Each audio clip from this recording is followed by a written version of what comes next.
Yeah, for books, it was really brand new. Like I wasn't Hmm. really reading anything before Hmm. university. I haven't like the first time I bought a book was for one of my classes, and I thought they were crazy that I was gonna have to buy a book and stuff. So, Yeah. I mean, I had to get used to the culture of it basically. So, Hmm. my parents are entrepreneurs, so they Okay. they don't read that much. They do more. They work more than read.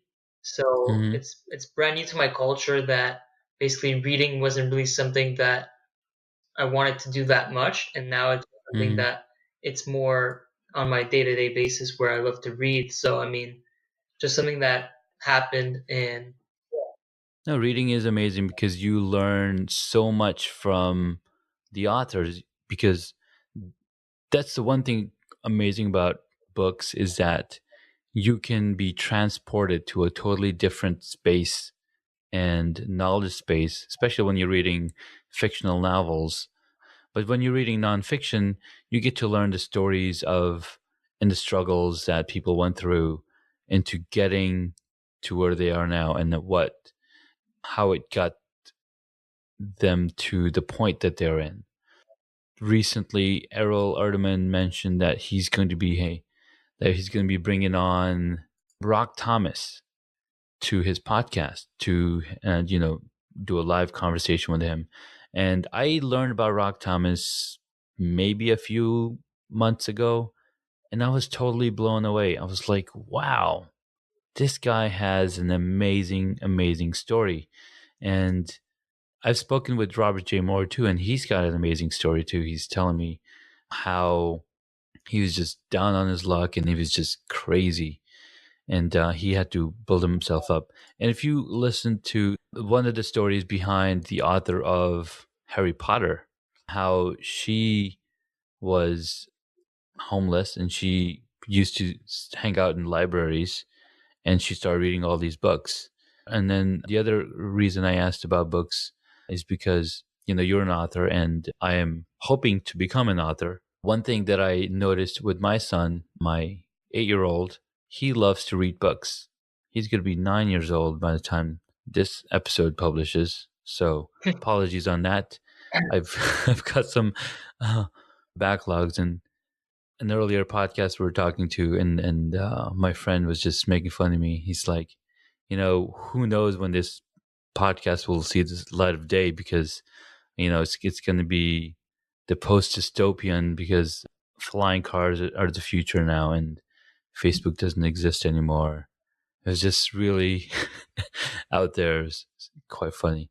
But Robert J. Moore and all of these amazing folks have some crazy, awesome stories. And so, what I was mentioning is my son, he loves to read books, and currently he's reading almost all the books that he can on the Diary of a Wimpy Kid.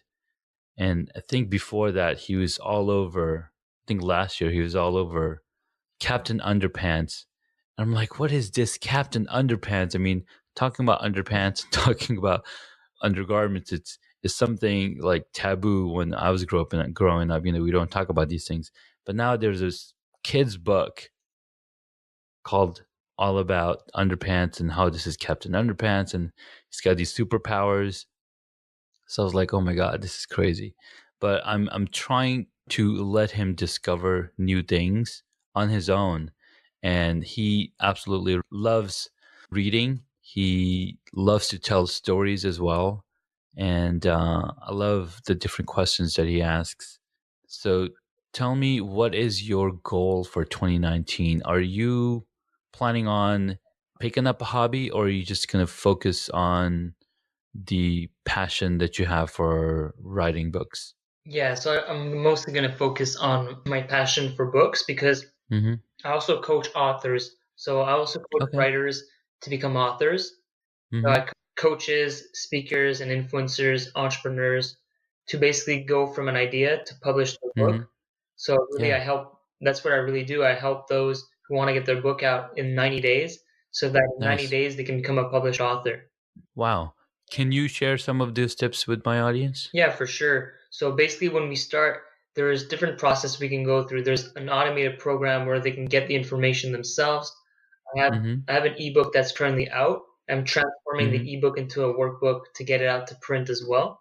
But Okay. what I do one-on-one is really go through the idea process where we have to figure out an idea together and then decide on the title, the subtitle, and Mm-hmm. start writing, and then scheduling a writing schedule. Okay. And so, how would somebody go about setting up a writing schedule? Is that something that they remind themselves, or have an app remind them, or what's your process? My process is really dividing the word count Mm-hmm. into the 90 days. Okay. So basically, whatever word count you want to attain, Mm-hmm. you divide that by 90 days. Okay. So you know how many words you need to write every single day. Mm-hmm. So then you can keep yourself accountable on Google Docs. Mm-hmm. You can have an option where you can check your word count of the day. Yeah. And then if ever you don't attain it or you exceed it, Mm-hmm. you can say how many words you exceeded by or missing Mm-hmm. from the previous day. Okay.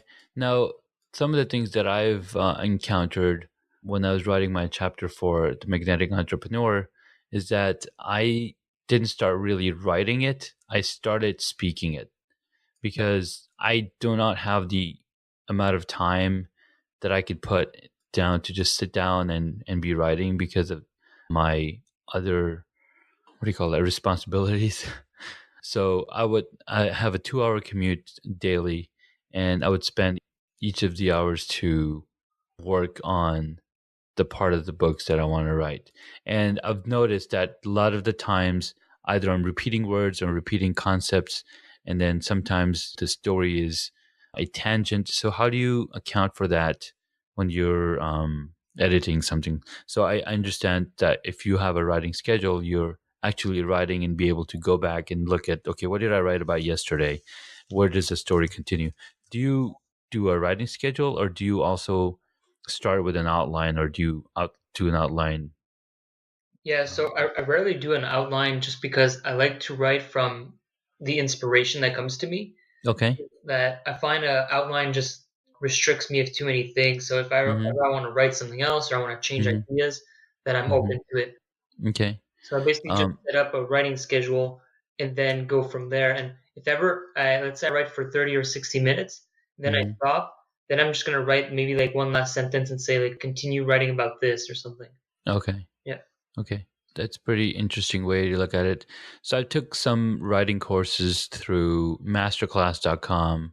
One of them was with Malcolm Gladwell, and the second one is with James Patterson, the New York Times bestseller.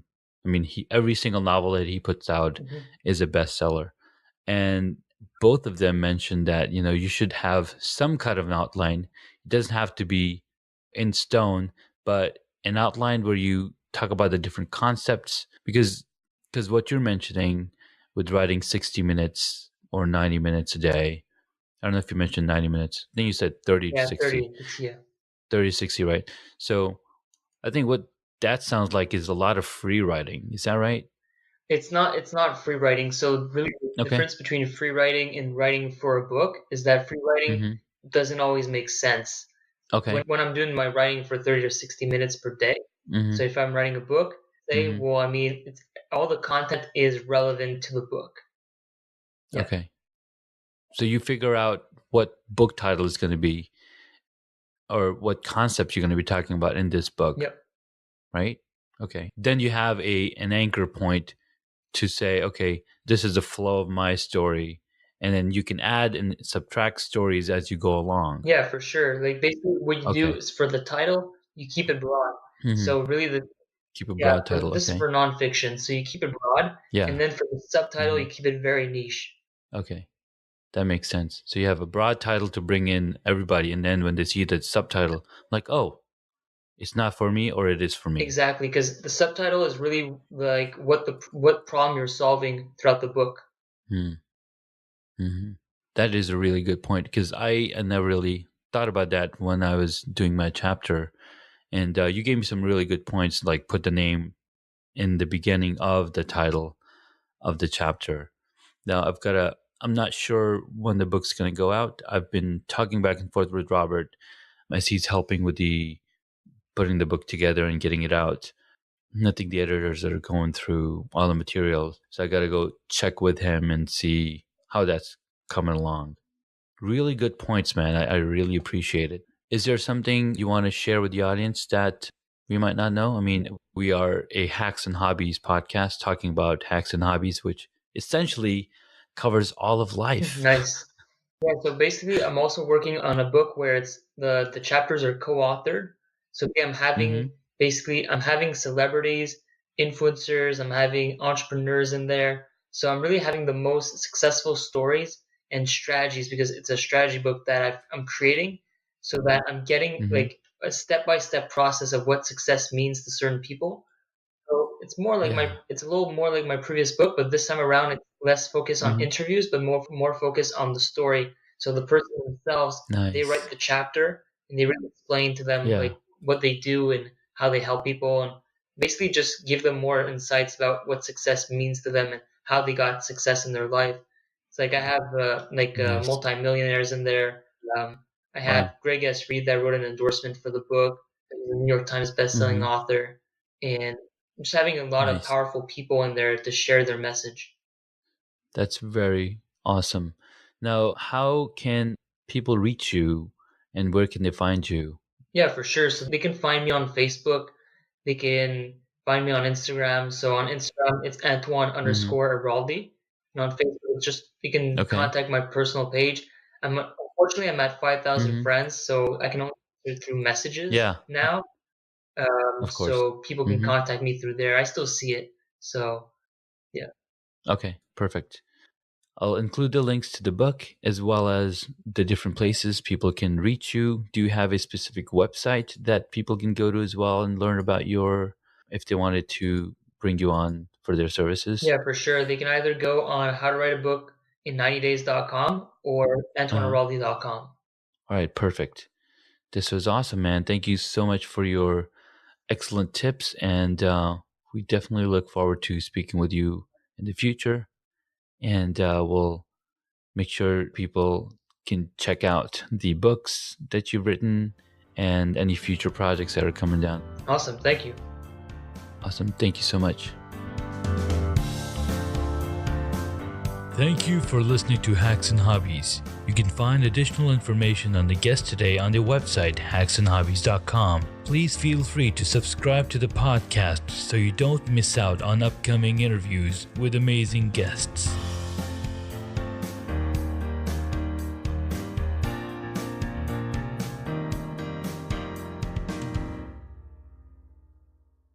As a listener to this podcast, I appreciate you guys. And I've talked so many times about the platform that I use, and that's Anchor. Anchor makes it so much easier for me to publish my podcast to several different platforms, such as Apple Podcast, Google Podcast, Spotify, and so many more. Anchor is a one-stop shop for recording, hosting, and distributing your podcast. Best of all, it's 100% free and ridiculously easy to use. And now, Anchor can match you with great sponsors too, so you can get paid to podcast. I absolutely love Anchor, and I use to record my podcast, Hacks and Hobbies, that you're listening to right now. I love the ease of use of the Anchor app and the way that I can publish the podcast. So, if you've always wanted to start a podcast, make money doing it, go to anchor.fm/start to join me and the diverse community of podcasters already using Anchor. That's anchor.fm/start. I can't wait to hear your podcast.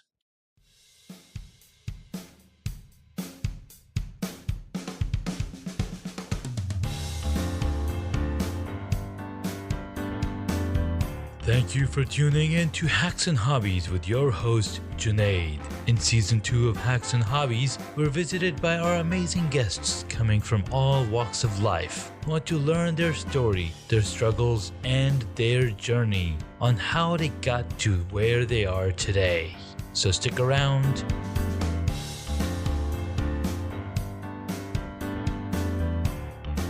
In this episode, we get to speak with Antoine Airoldi. He's a storytelling coach, a speaker, trainer, and author. He's helped tons of personal brands get more authority by transcribing their ideas for their written content. Antoine, welcome to the podcast. Thank you for having me. Absolutely. So, let's talk about how you got to where you are today. What intrigued you, or what inspired you to become a speaker, trainer, and an author? Yeah, for sure. So basically, I did a bachelor's in English, and Hmm. that's when I decided that I wanted to learn, when I was still in university, I wanted to learn how I could become an author. And I know Hmm. it's not typical for every student to ask that question, but Yeah. I was reading a lot of books through school and outside of school. So I was reading like Seth Godin, Gary Vee, outside of the classroom. And I wanted to know, okay, I want to become an author. I want to be on the bookshelf. What can I do? Yeah. That was the first question Yeah. I asked myself. Mm. That is pretty on point. I mean, did you have anybody inspire you to become an author? I mean, it's great that you had your mind made up before going to college that you wanted to be an author. But like, what story in your life, in your background, inspired you to actually get there or become an author? Yeah, so basically my mind wasn't made up before university, but it was really during university where I was reading all these books and kept asking myself, if these people can be authors, what can I do to become an author, right? And there wasn't a story in Mm-hmm. particular, but it was more about Seth Godin's The Icarus Deception. So it's a book where Mm-hmm. he talks about art should be our primary focus in this life and that it Mm-hmm. helps the Mm-hmm. economy. And so I thought to myself, the art that I like to produce is written. So I like to write. And Mm. basically, with that book and the Ask Gary V book, I was just going through them and I stopped reading them halfway through. And I said, okay, I need to write a book. Yeah. And I didn't really know Yeah. the steps, but I just started Mm-hmm. writing. And that's really how I started becoming an author. Nice. No, no, that's really intriguing because I've know of Seth Godin, and I've read few of his books. Actually, no, I haven't read any of his books, but I've listened to a lot of his podcasts and his seen some of his videos, some of his talks. He's given some really amazing talks on the creator space and the because he essentially himself is a creator and an author, and he is in it to help everybody get to where they want to get to. Maybe I'm wrong, but I know that he used to be a marketer, or he still is a marketer, and his latest book, This is Marketing, is pretty amazing. But being inspired by Seth Godin and Gary Vee, that's totally, yeah, that totally makes sense to get into this author, being in this space of writing books and creating content and creating art through writing. All right. So next up, what are some of the things that you're currently working on that have you super excited, and how is it going to help? Before we get into it, tell me about some of the books that you've written, and what's the content? Yeah, for sure. So my first book that I've written is a nonfiction book. It's called Mm-hmm. Insights from Professionals, and it's a Mm-hmm. series of interviews with business owners and copywriters, artists. Mm-hmm. So all these different professions that we're not used to. Let's say not Mm-hmm. used to in the sense where you can't really go to school for them and then land a job, I guess, for it. So basically, I Mm-hmm. actually interviewed people with abnormal careers, we could say, and Mm-hmm. basically it's just to learn more about their world and what they did to get there. It's really how you Yeah. can learn more about success. How does one become successful in different fields? Mm. So in the book, are the stories very similar on how these people found success? Is there a pattern that you can detect? I would say there's not an exact pattern, but I would say that Mm-hmm. consistency was one of them, which they were Mm-hmm. consistent with what they were doing, so that's how they were Yeah. able to break through. Nice. Yeah, consistency is one of the big things that every successful person that I've heard from has talked about. There's a new person that I discovered recently, Nathan Lacta, and he's written an amazing article on how to essentially get massive following on your podcast. And he said all you need to do is be consistent. Instead of posting 5 episodes per week, post 7 episodes per week. And if you can, post as many episodes as you can on a daily basis. You can do multiple episodes in a day, or you can do spread them out. It all comes down to how much content you can create.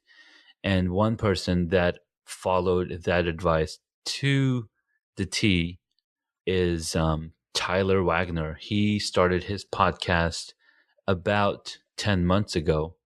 And I've been following his journey, and I've been following him, and he was on the podcast. We got to talk to him on the podcast here as well. He's amassed 1,000 interviews with 1,000 people in 10 months. And I was like, holy smokes, how are you able to do that? And he's like, well, the first 200 episodes was not a lot of fun because he was still figuring a lot of things out. The first few episodes, I don't know if it was first 200, but he said, you know, it was a lot of work. And he's like, he finally figured out his system and he systemized it where he could then go in and be like, all right, this is the process of how I'm going to record and how I'm going to set it up. And it was really neat. He's got the system that he's got down, and being able to do 1,000 podcast episodes is just, it's just monumental. And through this, I mean, he was able to also get some big names like Gary Vee on his podcast as well. Just all he had to do was ask one specific person who said, you know, what's one thing that I could do to help you? And he was like, you know, I just want to be able to talk to Gary Vee and the same person. And she made it possible somehow. The gods made it happen.